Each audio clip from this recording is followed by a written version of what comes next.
I'm going to try something that I haven't tried before, which is to really put myself in the future.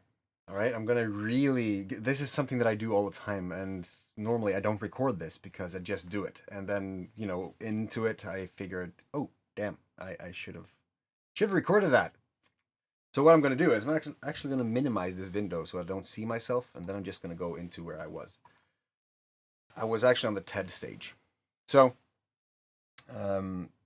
normally I don't feel like this because this is like the first time that I've been in an element that is not my own, where I just normally talk to the camera, and when I do, it has its own setting. Now, standing here on this TED stage, first of all, it's an incredible moment.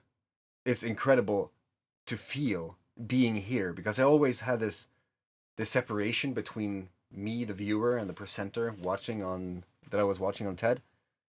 And now that I'm standing here, I can say that it's a completely different experience compared to what I thought it was going to be.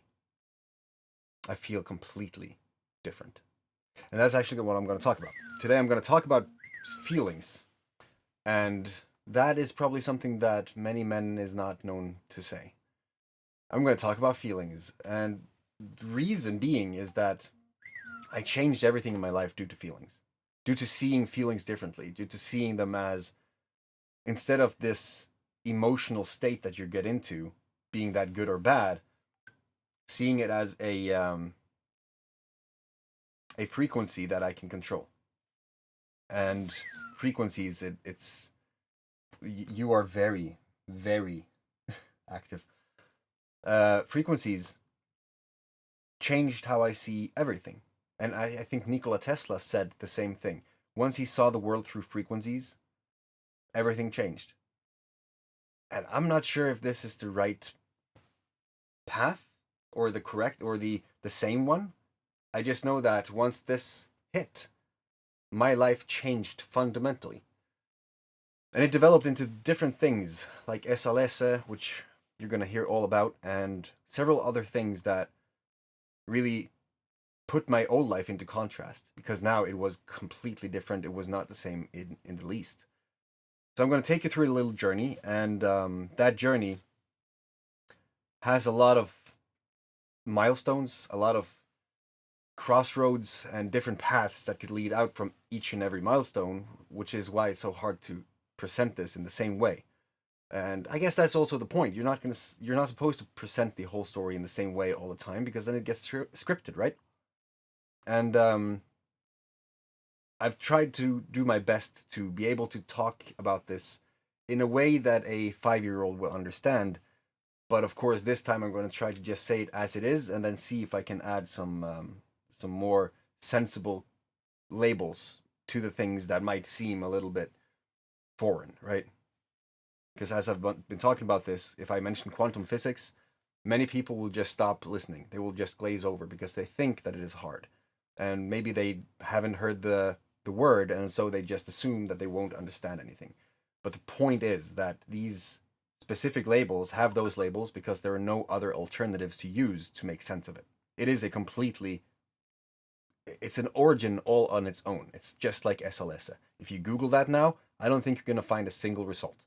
And that's because 𝐓𝐴 is what really describes the whole concept.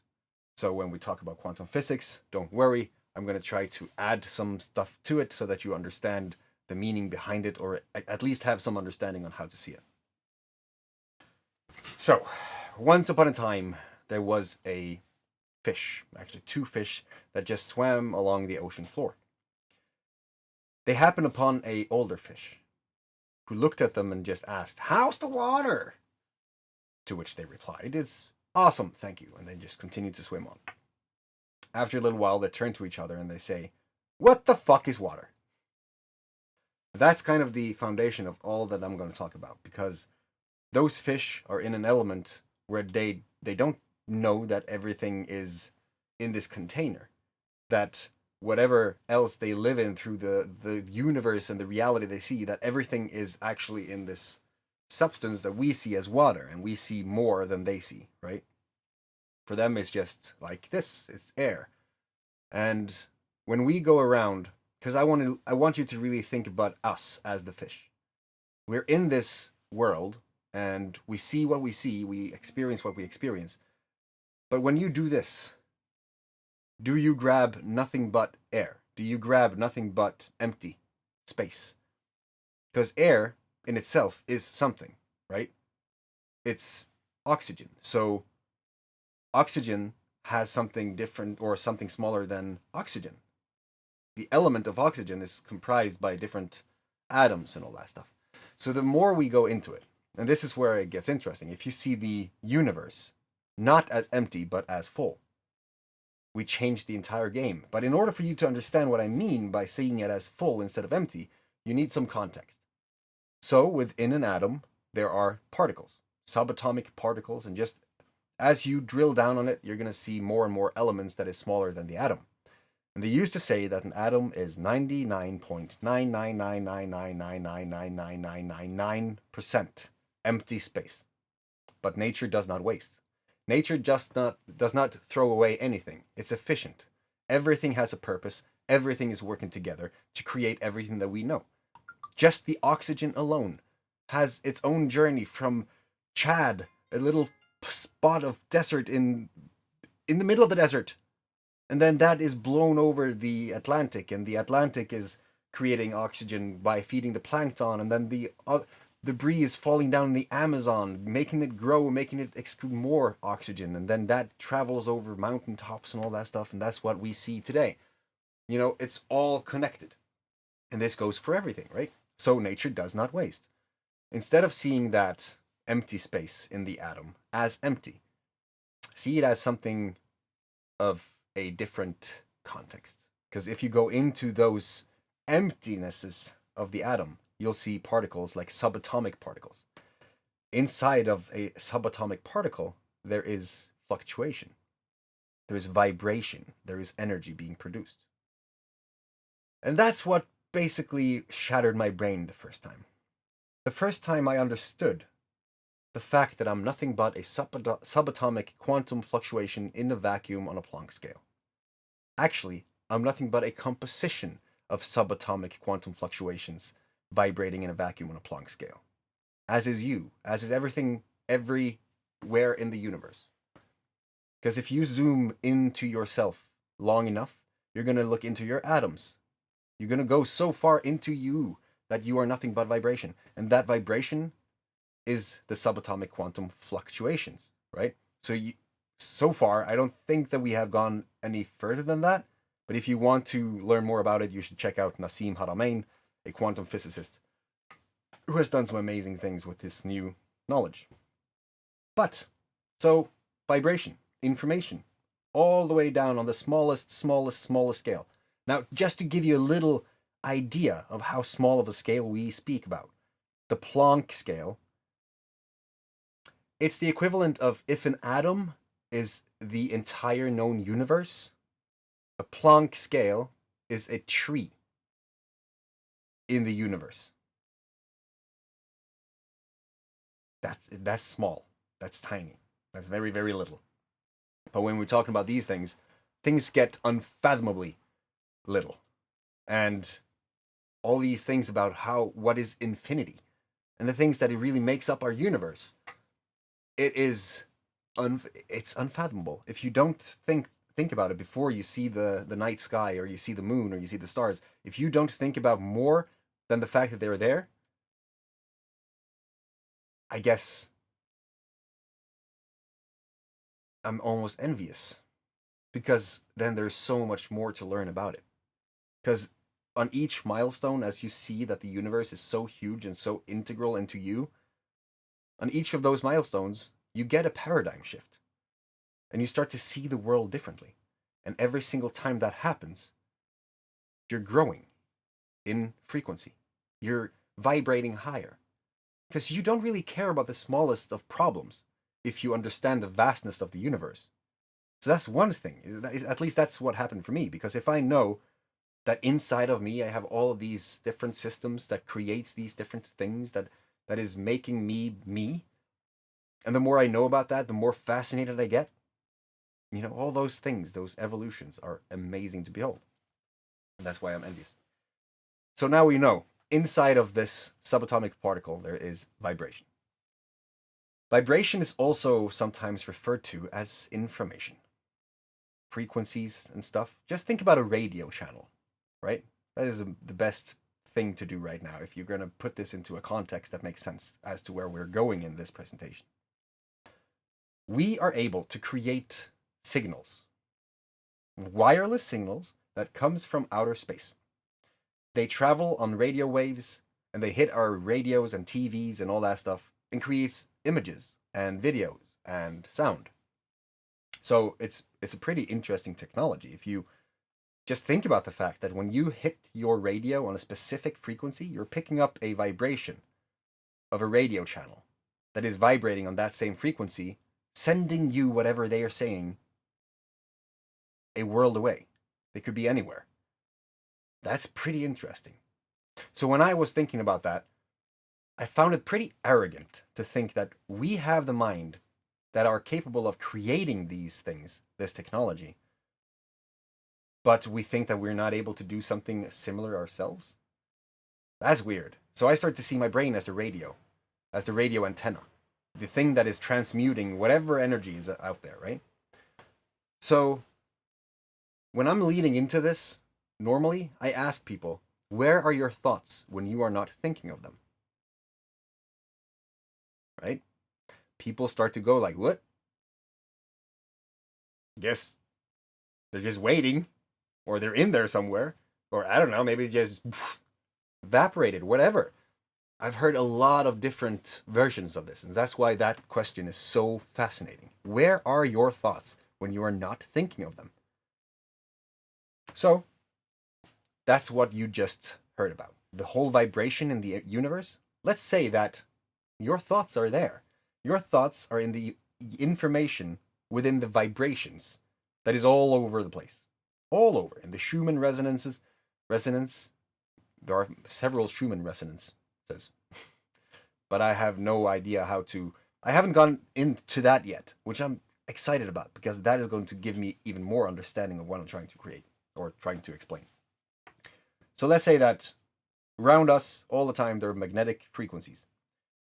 And we have this thing called quantum computing.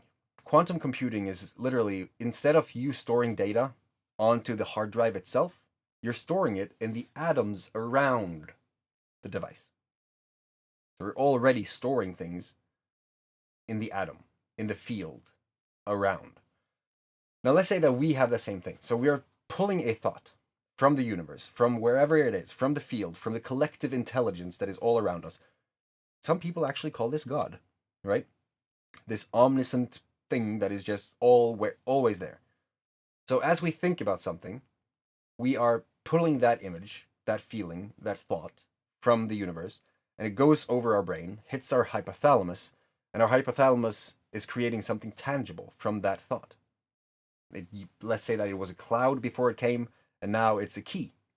It's something called a neuropeptide, and it is created from proteins and all that stuff, amino acids from the hypothalamus that had the same vibration, the same signature, the same feeling that you had. So let's say that you were scared as you thought of that thought, and now as that comes into your brain, your hypothalamus is creating a key that is basically scared. It has this signature of fear.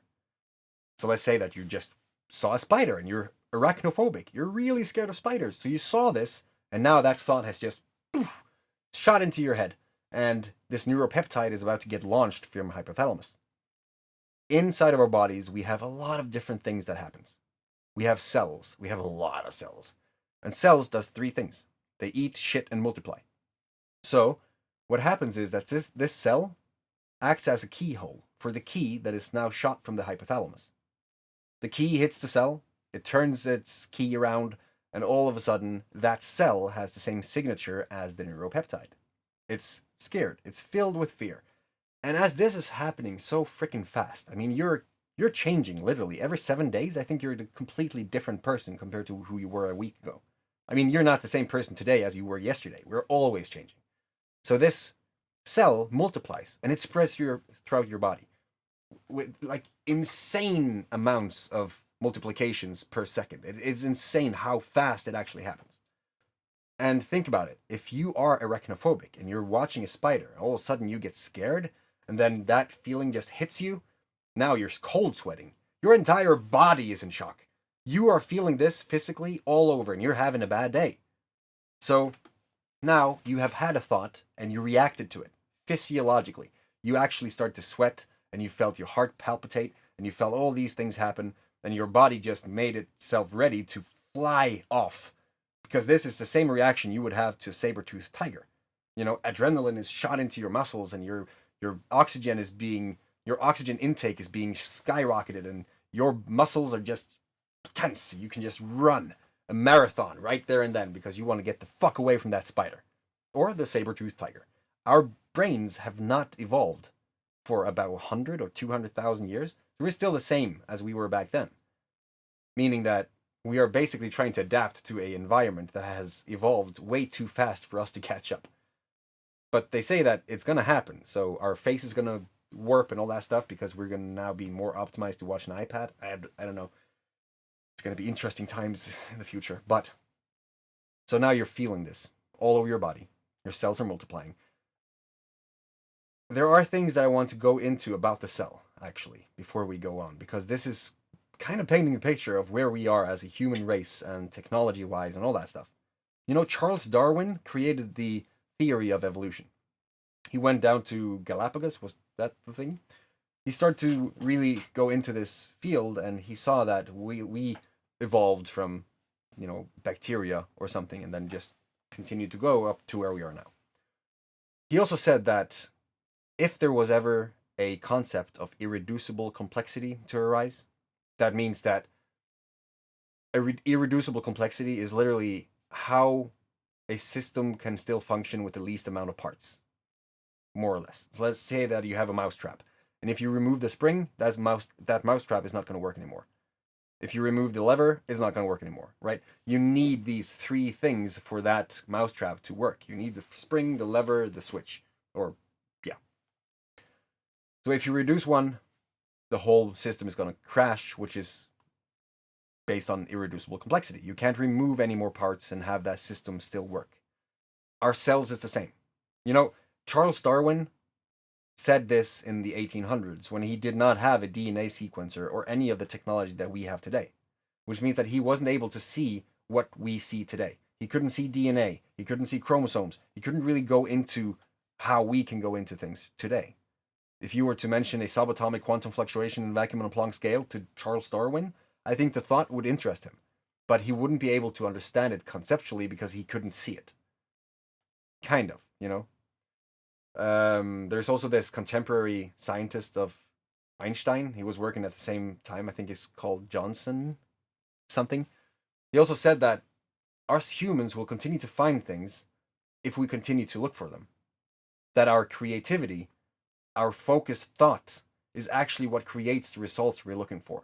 Which means that if you're looking into the universe and you're looking for a star, and you're looking way past whatever anyone has looked at before, you're probably going to find that star because, you know, theoretically, you could be creating it with your creative energy as you're focusing on it.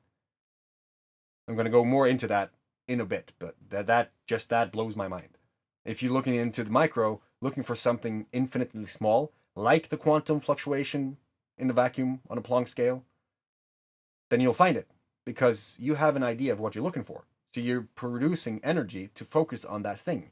And all of a sudden, poof, something comes up that resembles what you're looking for. And then, boo, there you go. It's there. It works. It's the whole thing of the universe observing itself through itself. It's mind-boggling. But, so, Darwin said that if there was ever going to be a concept of irreducible complexity to come up into science, or if we were to see that we are made of this, then his whole theory would basically fall flat. Our eyes is composed of this. Like, if you remove... We can't evolve to the system that is currently running us. That's basically where I'm trying to get at. Our systems are so complex. Our cells are so complex. All these things are so complex that we couldn't evolve into it with the time frame that we've had. during our evolution, because we operate on the whole principle of irreducible complexity. So that kind of puts things into motion, right? Now, what then are we? If we're not that, then what are we? If you didn't evolve into this, then what happened? Well, 200,000 years ago, they see that 200,000 years ago, I think, is the furthest back they have been able to go, where they could trace this thing, this second human chromosome, 𝐓𝐡𝐞, I think is called. This chromosome, or this specific part of us, basically, is why we're humans. It's the human chromosome. This was at the same time parallel to Homo sapiens, or Homo erectus, or Homo Neanderthals. Like, way back when we thought we came from those different things, different tribes, different people, different species. We can track both of these lineages. So we thought that we evolved to a place where we can strategize and then, figure out how to overcome and kill and conquer the enemy back then, Homo sapiens and Neanderthals and all that stuff. But we might have been side by side all the time. Now, what's interesting about that 𝐓𝐡𝐞 second human chromosome, don't quote me on that because I may be mistaking 𝐓𝐡𝐞 with something else, but the human chromosome number 2 is spliced. It looks like it's fused, and that is weird. We don't have an explanation for that yet. We have a lot of 𝐓𝐡 artifacts, which means that out-of-place artifacts, things that we've found throughout history that we cannot really put into a category yet because it's so far-fetched. It's so weird. So the science just figured, until we can actually explain this, let's just put that in this 𝐓𝐡 pile, out-of-place artifacts. And those put a lot of things into question, especially when you see everything as one.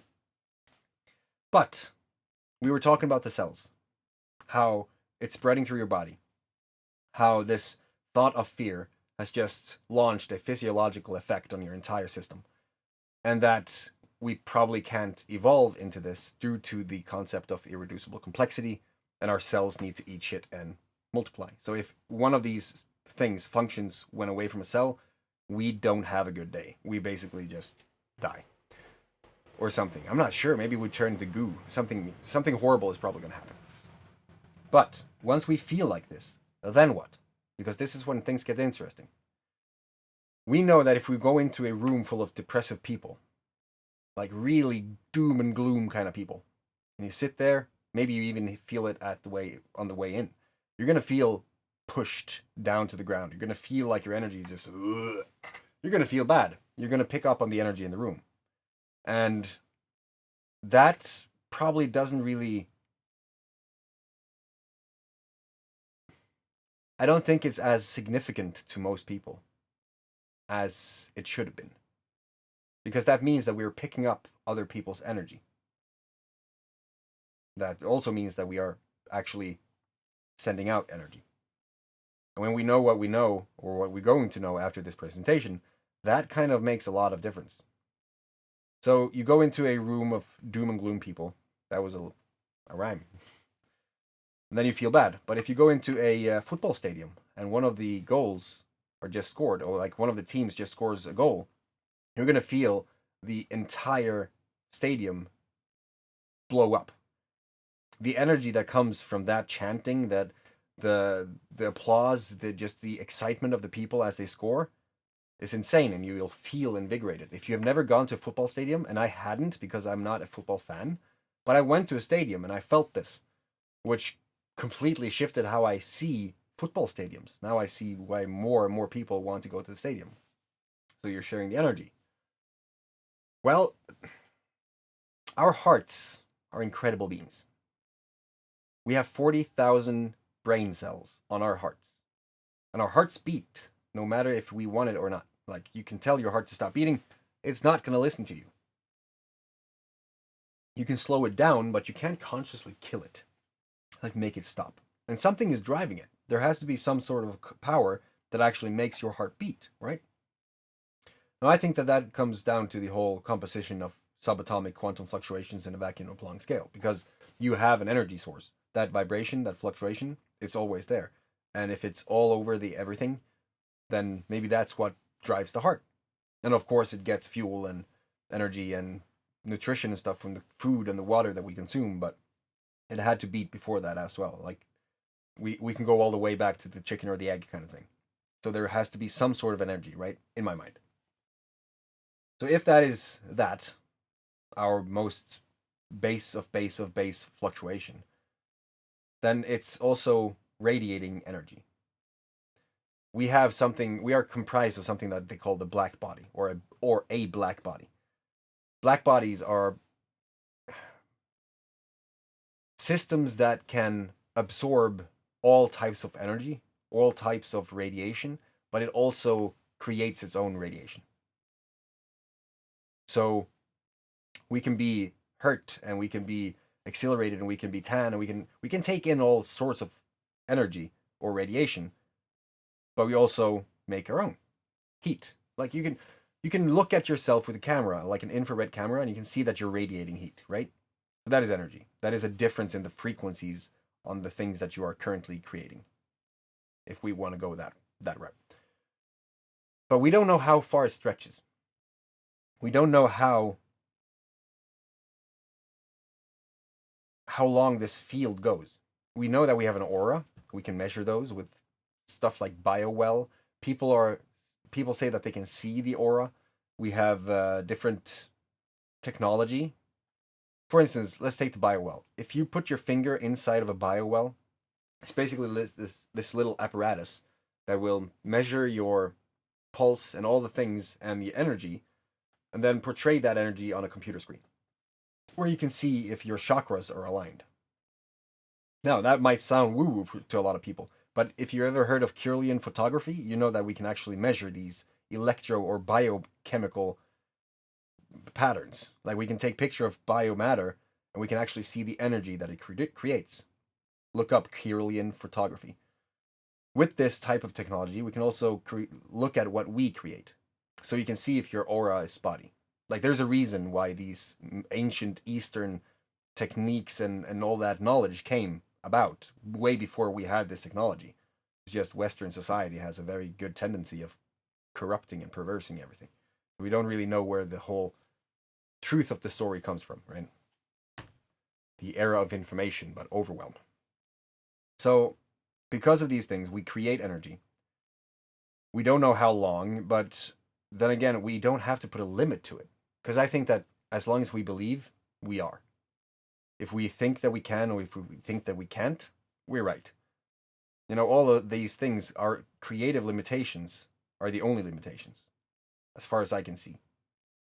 Which means that we have to really go into creating differences and changes in our brains, but more on that in a little bit. But let's say that now we're creating these energies, and let's say that we are able to create the same emotions that we were affected by through the room of the doom and gloom and the stadium.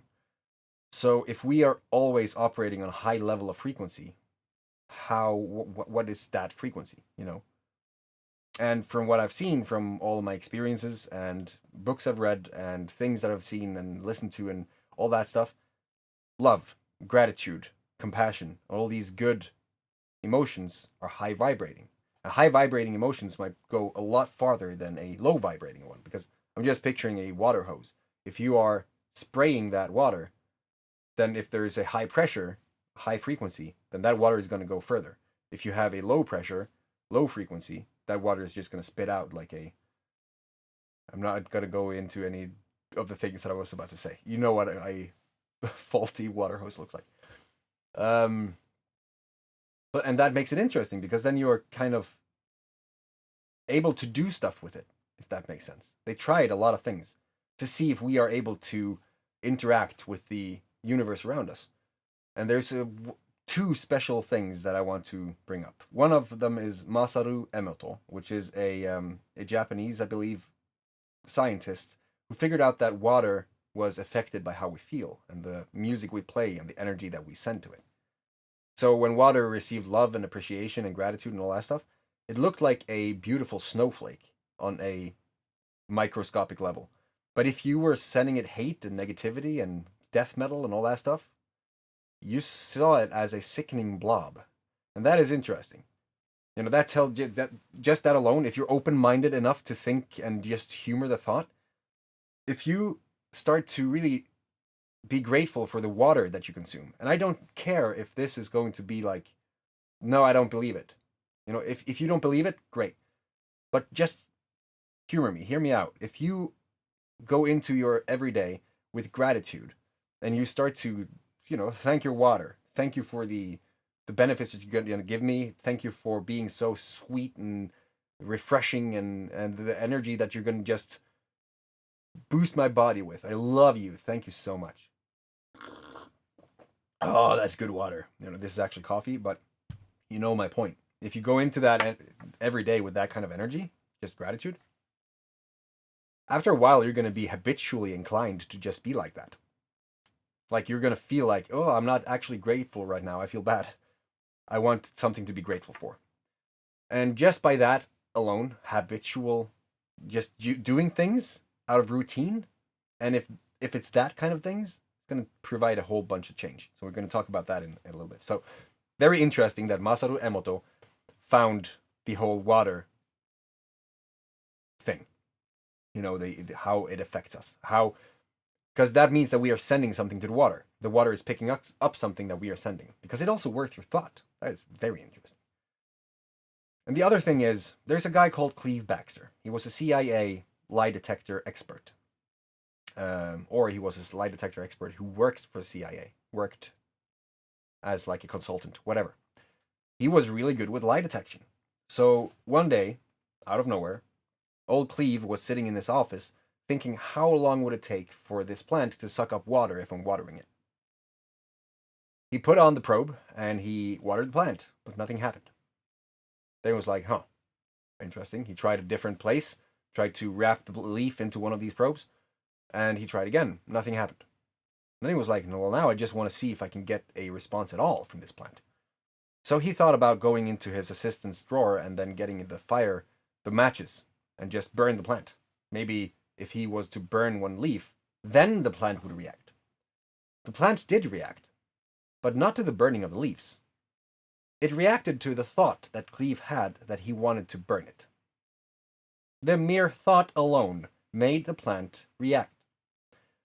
You should check this out if you don't believe me, by the way. There is still a lot of controversy, around a lot of the things I'm going to talk about, because people can't wrap their mind around how this is possible, because it completely goes against everything that we knew from the old paradigm. Yet people know that plants react to music and stuff. They are smart.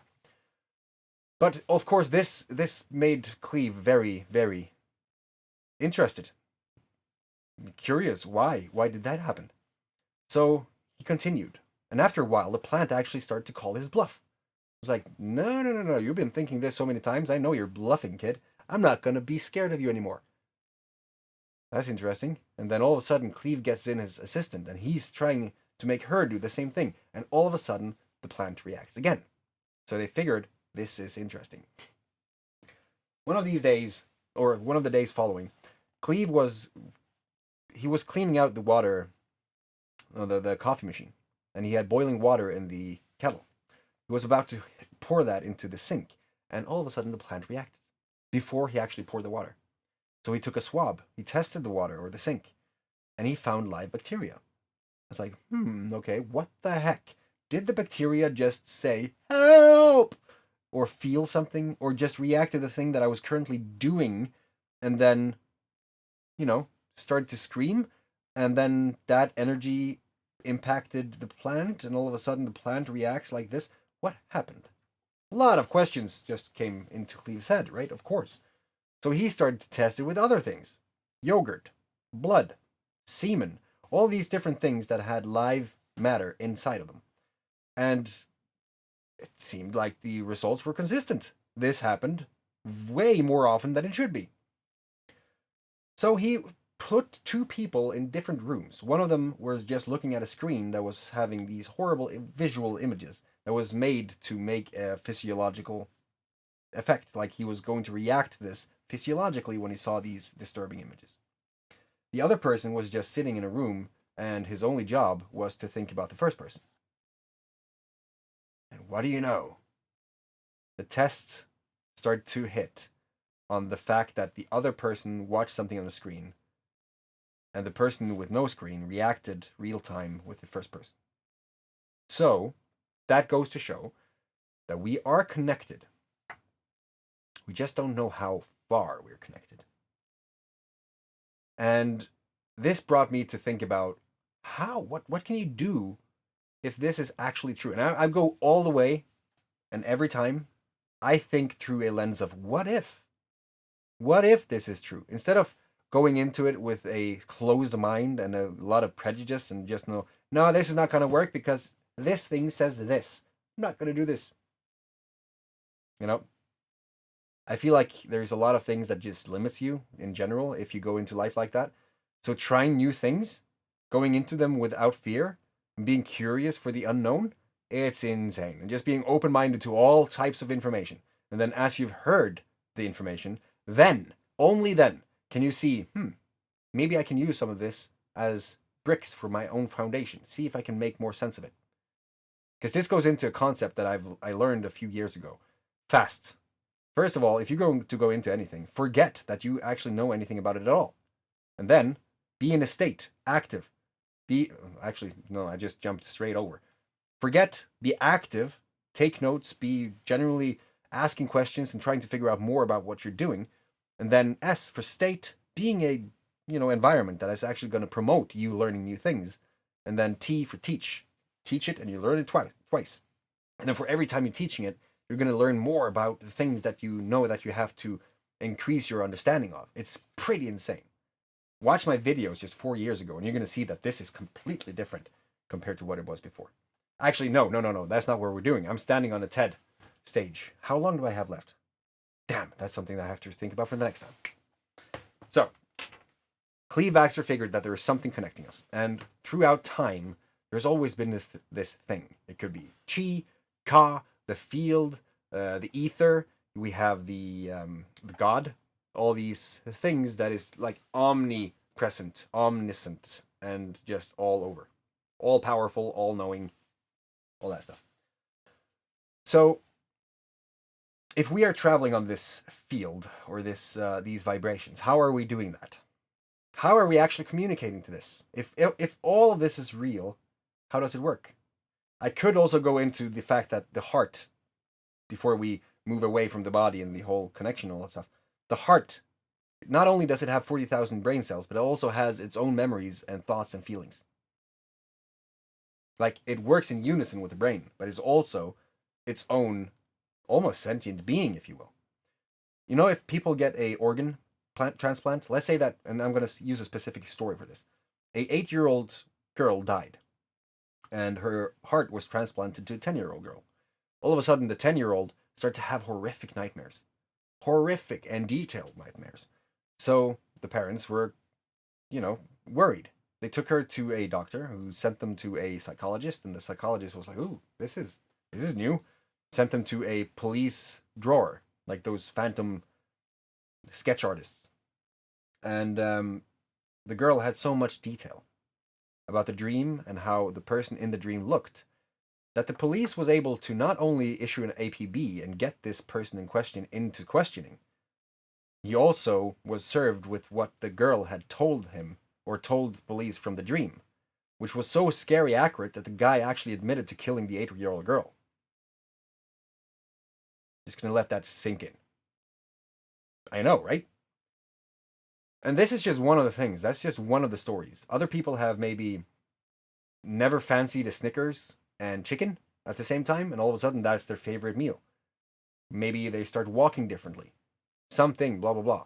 That came as a signature, as a memory, as something from the organ donor into the recipient, where it just transferred. Insane. So, now that we've talked about how amazing the heart is and just a little bit about it, let's talk about a little bit more about this connection. Because 9/11, most people do know about 9/11. 5 minutes before the impact of the plane in the World Trade Center, a global measure of the magnetic frequencies of the Earth went like this. Before it happened. And that goes to show that if the world, us, share a huge feeling of some sort. In this instance, it was about, horror, basically, fear, sadness, shock, all these things. It impacted the entire field around the Earth. The magnetic field that goes around the Earth. And it was measured by satellites called GOES satellites. And after this, a lot of other experiments were issued. And this actually might have been happening before this happened, before 9/11 as well. But the interesting part, first of all, is because it happened 5 minutes before it actually blew up. 5 minutes before means that time is irrelevant here. In terms of quantum physics, that is very interesting. It's basically limitless opportunities and alternatives or options irrelevant of time. I could go into how I think I had a deja vu of the future just last week, but we're not going to go into that right now. Know that there is a lot to this. Document your questions. So, after this, the Heart Math Institute started to really do a lot of things with the heart. And I'm not sure if they are the ones that did this, but there was a group of people meditating.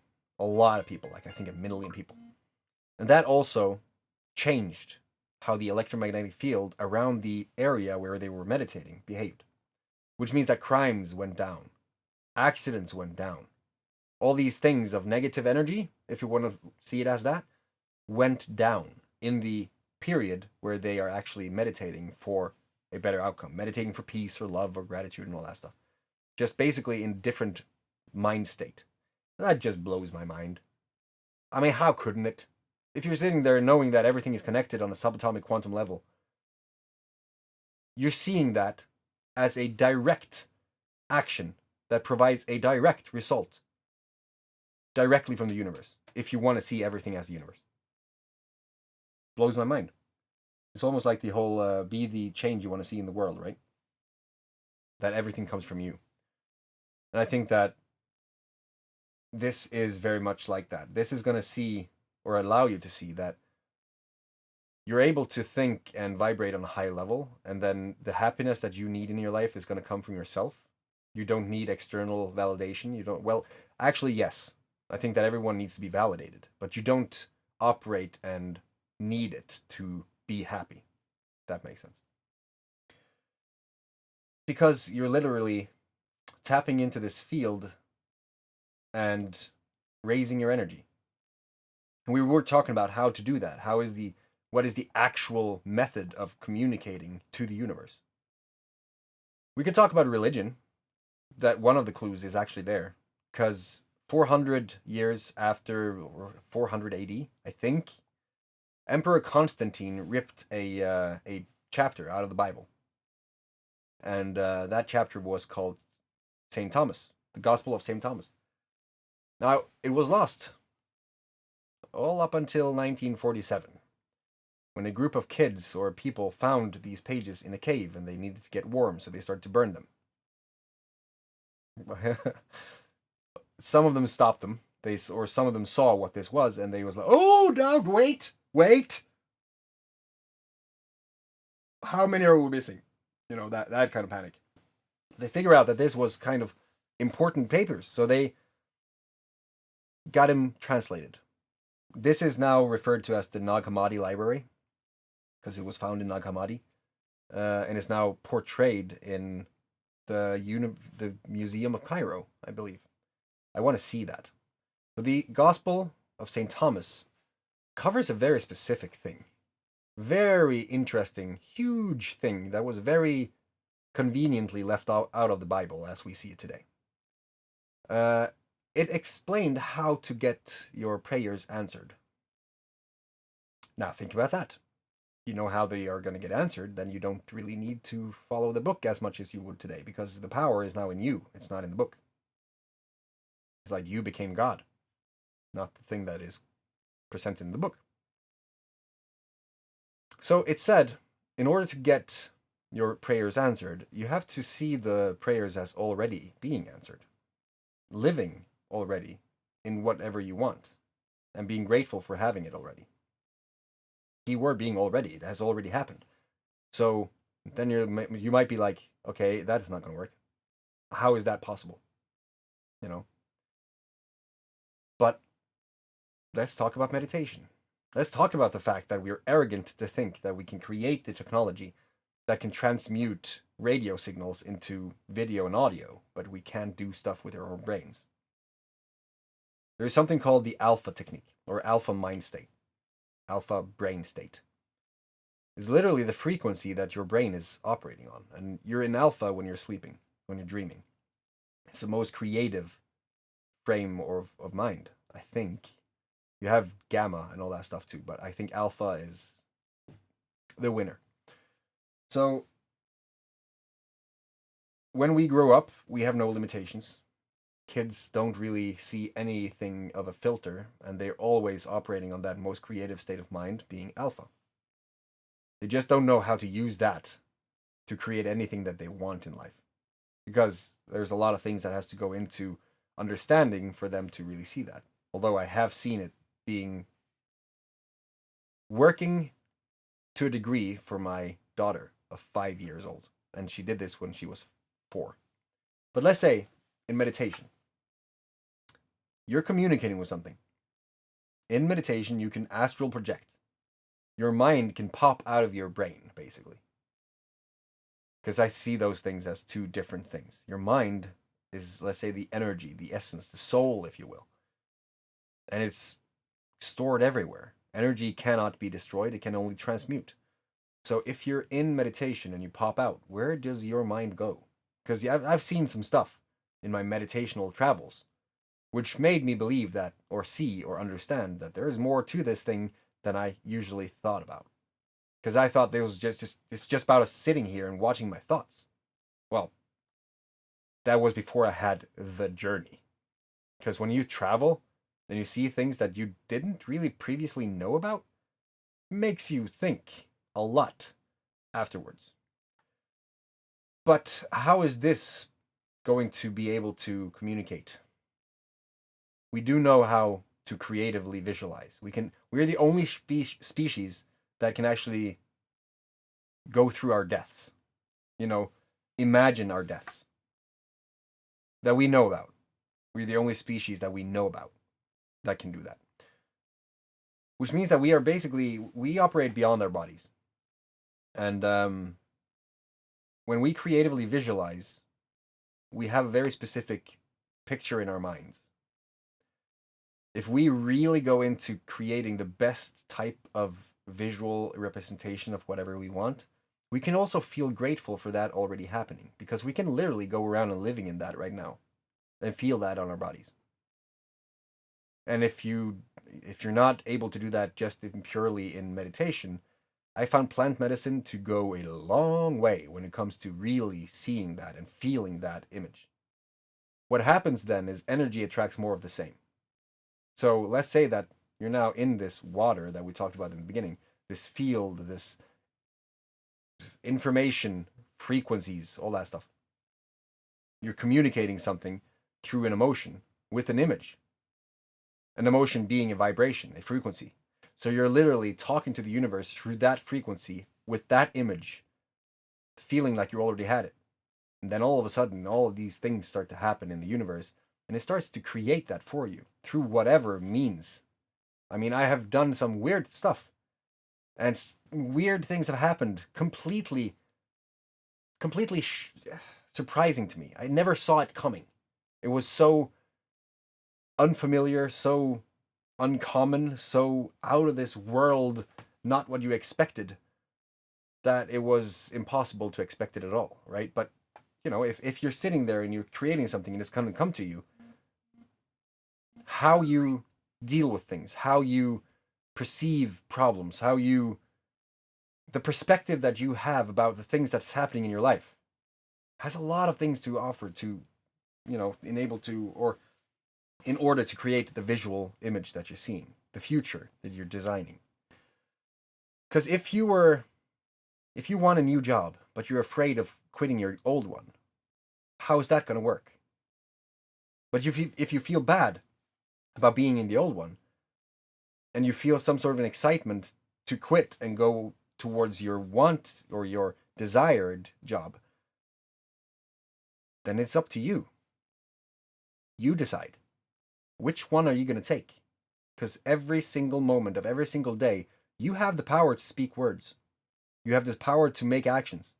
And you get actions based on the thoughts that you have and the feelings that you had as you took them, and the results that comes relative to the actions you took. It makes sense? You have a thought, you have an emotion based on that thought, you make an action based on that emotion, you get a result based on that action. But if you're fearful, if you think that you're not going to do this, or you think that you can't, or you think that you're too stupid, or too whatever, to do whatever you have to do, or too comfortable in your current bubble, you're not going to take that other alternative path. So here's where I'm always arresting people on this. I don't care if you have a job that you hate, but you're content in your life. That's great. That is awesome. But don't complain about what you have when there are so many things you can do to change it.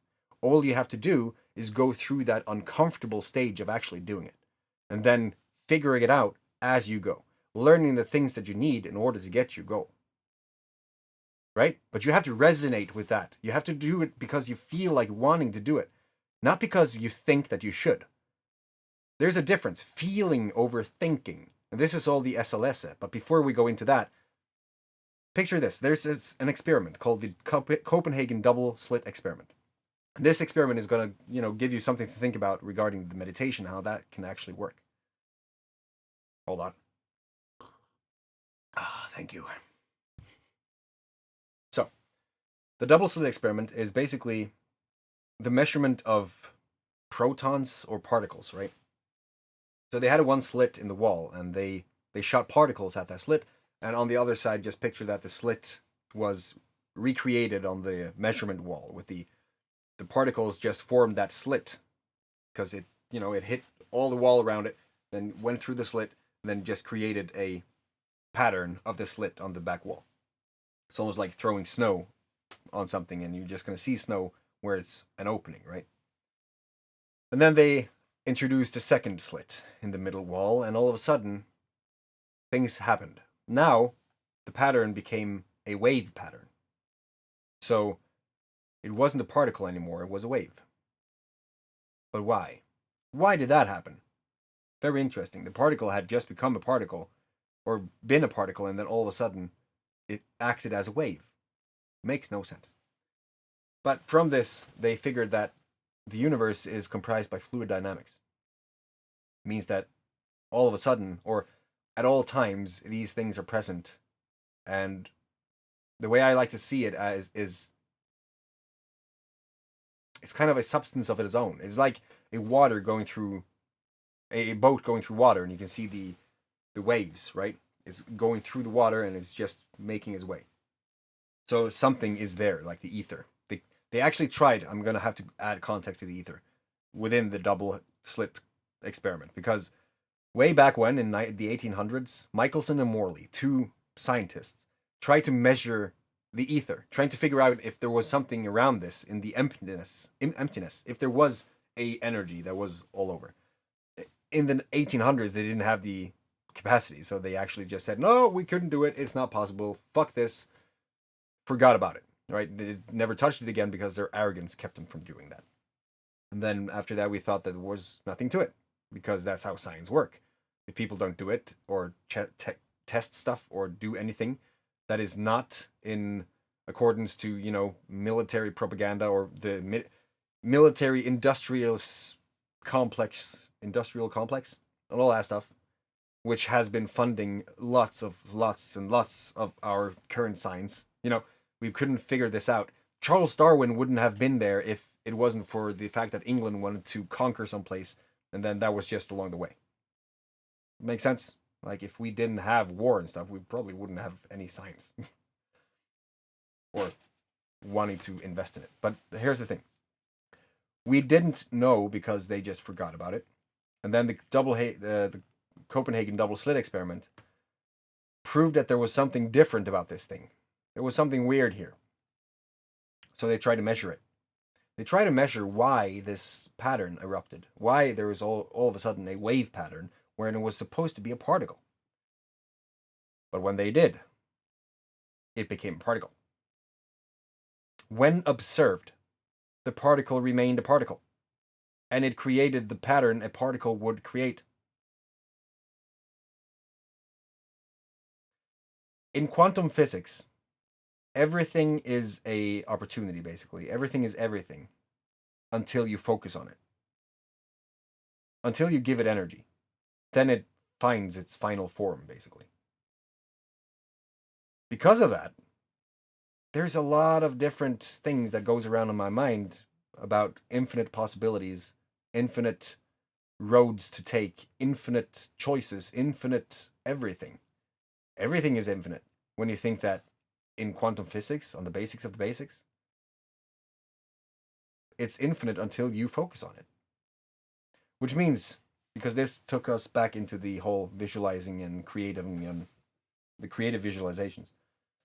If you have a goal that you work towards, then if you focus on that, creatively visualizing it and feeling as if you had it, and you have all these things that you want to add to that dream, and that dream just continues to grow and grow and grow and grow and grow, the limitless possibilities that you have to actually achieve that goal is going to be present at all times as long as you continue towards the goal. So right now, I could, if I wanted to, I could pick up a phone and try to get a hold of a bank in America saying that I need a loan for $10 billion. And then he's going to be like, okay, I don't know. No, you can't do that. It's like, okay, but what do I have to do that then? Well, you have to do this and this and this, of course. Okay, now thank you. Now I learned that. I will do that. And then I continue to do things as I learn on the journey until I get to the point where I have my goal in place. And I'm living the dream materialistically, basically. Physically manifested. Being in it. But you can't stop then. You have to continue. And change is the only constant, right? But if you see the things I've talked about in this presentation as the infinite possibility that it is, then the journey is going to be fun. You're going to fall in love with the journey because all of a sudden you see that it is possible. You see results based on the thoughts and actions that you had. And the emotional state you're on is always going to be vibrating high, and people are going to get attracted to you because, people want good energy, so they're going to flock to you because you're vibrating such a good energy. It's weird. Everything is connected. Everything. So that was energies and frequencies in terms of the universe and the mind and where the thoughts are when you're not thinking about them. But really didn't cover all the way the concept of 𝐓𝐶, the flow, the energy. And that's where it has completely changed my life lately, because 𝐓𝐶 is everything. 𝐓𝐶 is a hybrid of two words. In Hindi, emotion is 𝐴sas. And in Norwegian, emotion or feeling is følelse. 𝐓𝐶 is both Hindi and Norwegian. And it created a completely new word that was about that special emotion. That emotion that you get when you're doing something very right. Something that is towards your ultimate truth. Aligned with your limitless love. And just in pure creation and value to everyone around you, more or less. It is when your soul string is plucked. When you feel vibrating on a completely different level. And 𝐓𝐶 for me, I tried to explain it as like a definition. It is your current moment, your current everlasting moment, and your limitless love towards your ultimate truth.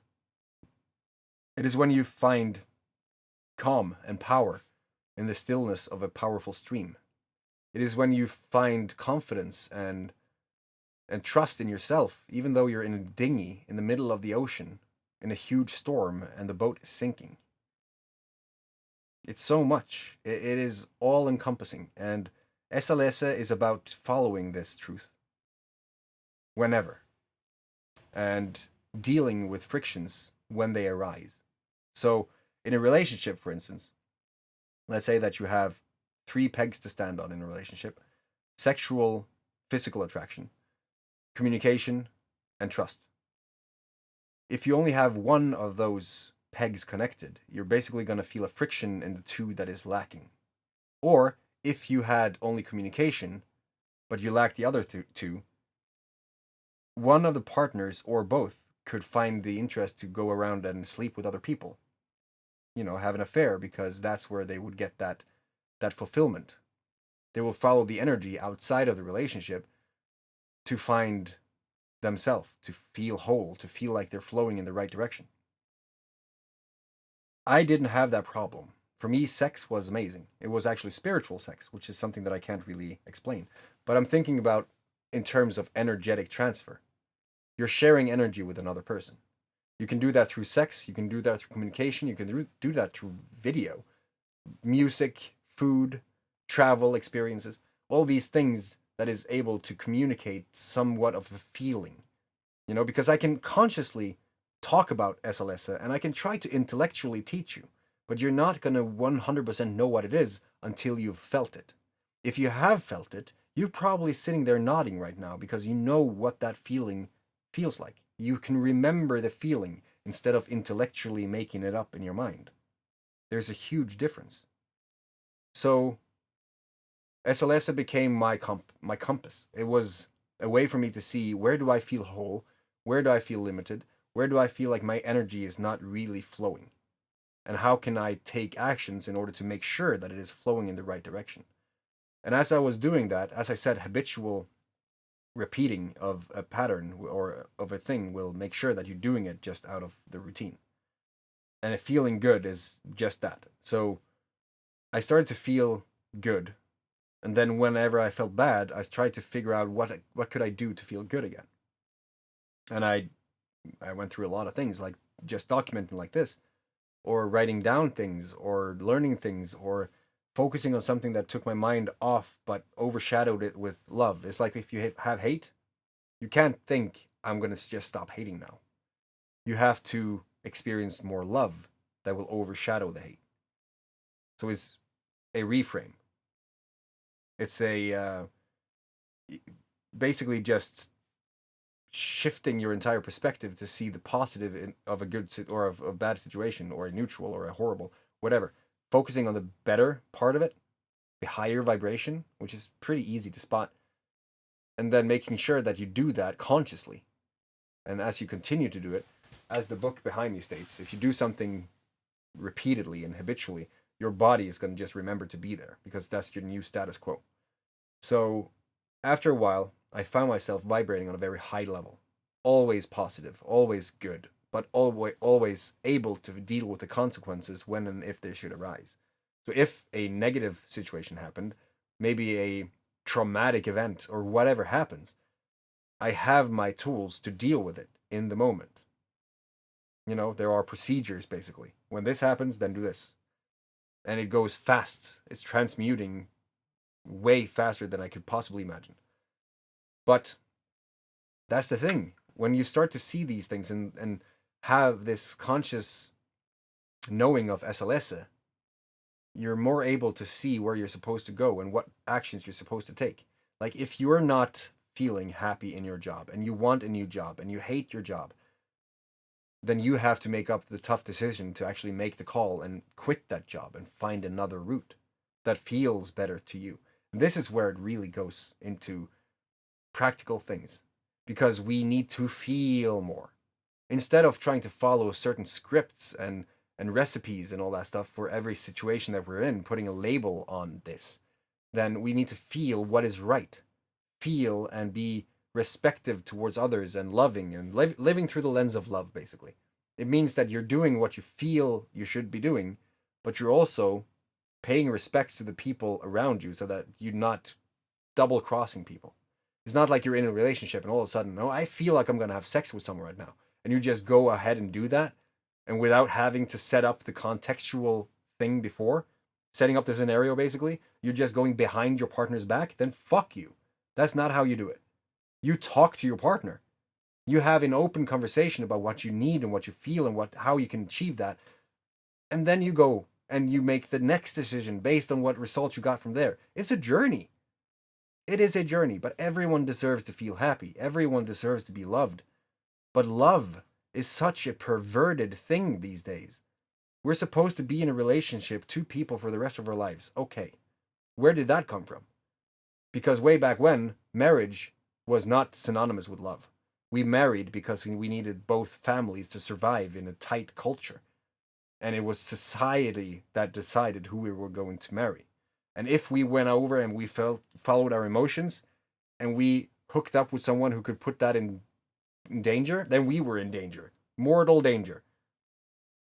Romeo and Juliet. Jesus Christ, it's not just love in that story. You have all these consequences of how love has been shaped. And then all of a sudden you had the Industrial Revolution, creating more income to families. Now it can be nuclear families and all that stuff. And then you have the advertising trying to sell true love, how to sell the nylons to people who wants to be more sexy in the relationship. And then you have Hollywood movies talking about how love and true love and everlasting love and all that stuff is supposed to be. And we are being programmed by that.